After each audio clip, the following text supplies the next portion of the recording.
Good morning everyone. कसे आहात तुम्ही सर्वजण? आय होप की तुम्ही सर्वजण मजेत असाल.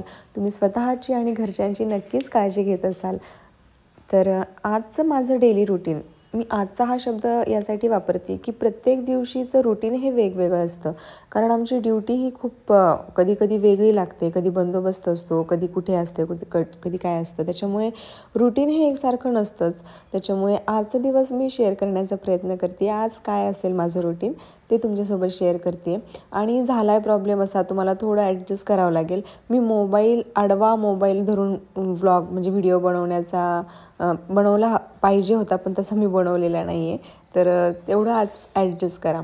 आणि हे जे मी बनवलं होतं डोशाचं पीठ, त्याच्यामध्ये रात्री भिजवताना कांद्याचं थोडं हे टाकलं होतं, कांदा चिरून.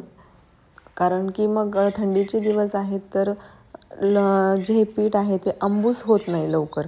त्याच्यामुळे तुम्ही पण ही टीप आजमावू शकता जर तुम्हाला वाटलं तर. रात्री जेव्हा तुम्ही पीठ बनवता मिक्सरमध्ये ग्राइंड करून, त्याच वेळेस एक थोडासा कांद्याची फोड त्याच्यामध्ये टाकायची, जेणेकरून थोडंसं आंबूस होतं आणि पीठ पण लवकर फुगतं. तर यांना नाश्त्यासाठी रोज काही ना काही नवीन मी बनवण्याचा प्रयत्न करत असते. डोसे म्हणा किंवा इडली म्हणा किंवा मुगाचे डोसे किंवा मिक्स डाळीचे डोसे, आप्पे, असं काही ना काही बनवत असते. नवीन मी नव्हते बनवत, कारण ते म्हणायचे तिकडे गेल्यानंतर मी जेवण करतच असतो, खातच असतो, नाश्ता करत असतो. पण मग तिकडे गेल्यानंतर लाख काही पण असो, मला असं वाटतं, पण इथून जाताना उपाशी नको जायला. तर सुरुवातीला फक्त लाडू, दूध वगैरे असं काही खाऊनच जात होते. पण नंतर माझीच मला लाज वाटली की यार, आपण इकडे छान जेवण वगैरे स्वयंपाक करून खातो आहे आणि हे असेच जातात. मग मीही बनवायला लागले काहीतरी रोज नवीन. त्यानिमित्ताने शिकणंही होतं आहे, करणंही होतं आहे. म्हणून मग चला म्हटलं आपण पण बनवत जाऊया. मग आज मी प्लॅन केला होता डोशांचा. मग मी आज आपले उडीद डाळ आणि तांदूळ याचेच डोसे बनवले आहेत. आणि दूध तर डेली त्यांना मी देतच असते. तर अशा प्रकारे माझं सकाळचं जे काम आहे ते चालू असतं त्यांना जाऊपर्यंत. कारण ते सकाळी 6:30पर्यंत तरी घर सोडतातच, कारण रोज नगर पुणे अपडाऊन करावं लागतं. त्याच्यामुळे मग मलाही लवकर उठून त्यांचं आवरून द्यावंच लागतं. मग आज ते थोडेसे लेट झाले होते. तर ते गेल्यानंतर मग मी माझा छान चहा ठेवला आहे, चहा घेत असते. हे माझं सकाळचं जे रुटीन आहे ते फिक्स असतं, मग काहीही असो. त्याच्यानंतर मग ऑफिसला गेले, ऑफिसचं काम वगैरे झालं, पुन्हा रिटर्न आले. हे रिटर्न येण्याचा व्ह्यू आहे. रिटर्न आल्यानंतर मला म्हणजे नेक्स्ट डे संडेला सुट्टी नव्हती ॲक्च्युली, कारण बंदोबस्त आला होता राज्यसेवेचा. राज्यसेवा परीक्षा बंदोबस्त होता. त्याच्यामुळे मला रविवारचे कामं आजच करायचे होते.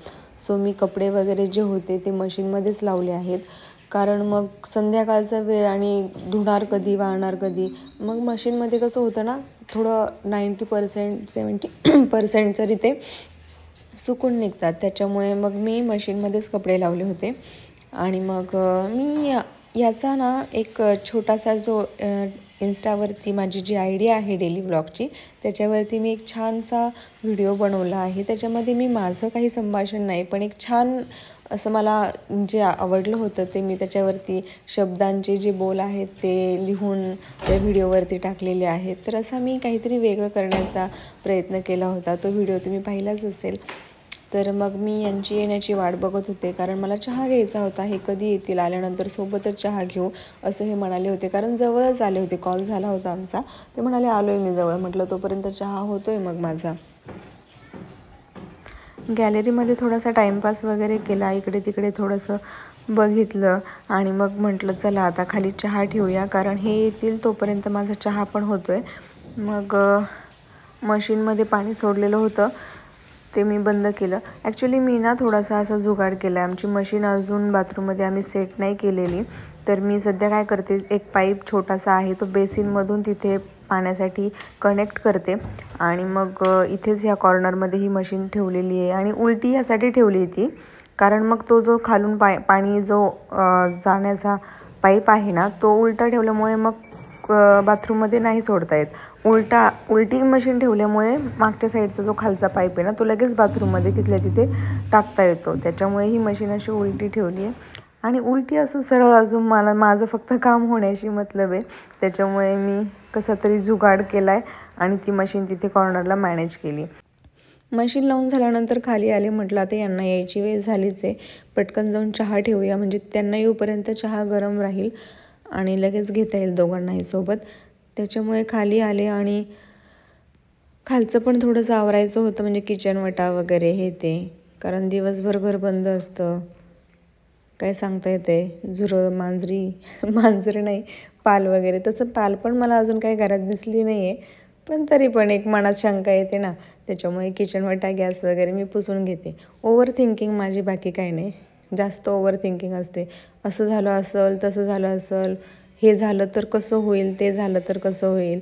आणि किचन वाट्याच्या बाबतीत पण जर पाल येऊन फिरून गेली असेल किचन वाट्यावरून तर कसं, किंवा गॅसवरून जर पाल फिरून गेली असेल तर मग आपण तिथे चमचा ठेवतो, काही ना काही ठेवतो गॅसवरती आणि तेच उचलून आपण भाजीत ठेवणार, मग कसं होईल. म्हणजे हे माझं ओव्हर थिंकिंग आहे. तर आणि मग विचार पण येतो, अरे मला पाल तर कधी दिसली नाही घरामध्ये, किचनमध्ये, मग पाल कधी येणार. नाही, मग असं पण वाटतं की नाही, तू नसल्यावर पाल येत असेल मग काय करशील. म्हणजे ही माझी ओव्हर थिंकिंग आहे ॲक्च्युली.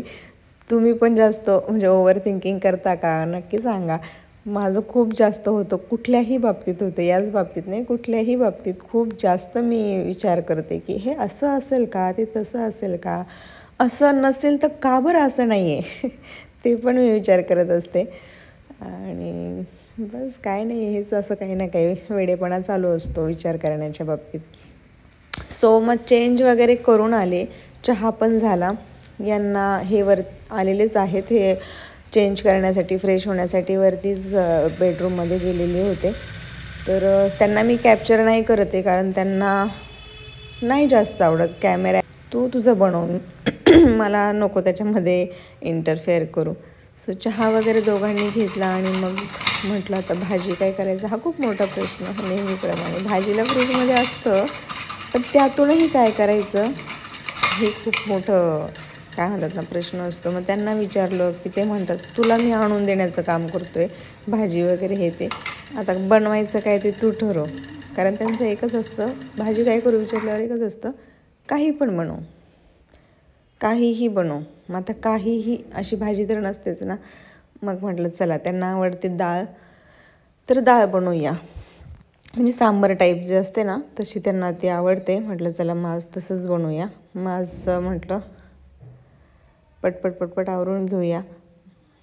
मग अशा प्रकारे मी चपात्या, आमच्याकडे पोळीच म्हणतात, पोळी केली. आणि हा जो तवा आहे ना तो मी ॲक्च्युली मुद्दाम जास्त घासायला सांगत नाही मावशींना.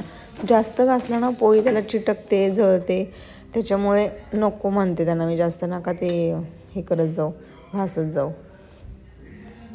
मग इकडे मी स्वयंपाकाची तयारी पण पूर्ण झाली माझी, पोळ्या झाल्या, भात झाला. आता मी डाळीला फोडणी देत होते. मग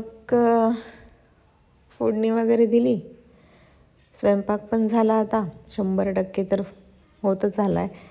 आणि काय मग अशा प्रकारे आजचा दिवस होता. कधी असा, कधी तसा, कधी हे, कधी ते, काही ना काही चालूच असतं. प्रत्येकाच्या लाईफमध्ये काही ना काही चढ उतार चालू असतात. काहींचं रोजचं तेच असतं, उठा सकाळी, आवरा, ऑफिस, घर, काम, हे ते. आणि माझा पण अशा प्रकारे आजचा दिवस होता. रोज काही ना काही वेगळं असतं ॲक्च्युली. सेम डे कधीच नसतो की या दिवशी सेमच झालं आहे, त्या दिवशी सेमच झालं आहे. कारण आमच्या डिपार्टमेंटमध्ये कधी कुठलाही बंदोबस्त लागू शकतो, कुठलंही काम येऊ शकतं. त्याच्यामुळे सकाळचं रुटीन, दुपारचं रुटीन, सगळं काही चेंजेस असतं. तर अशा प्रकारे माझा व्लॉग तुम्हाला कसा वाटला कमेंट करून नक्कीच सांगा. बाय, पुन्हा भेटूया. Take care. आणि कोणी चॅनलला सबस्क्राईब केलं नसेल तर नक्की चॅनलला सबस्क्राईब करा.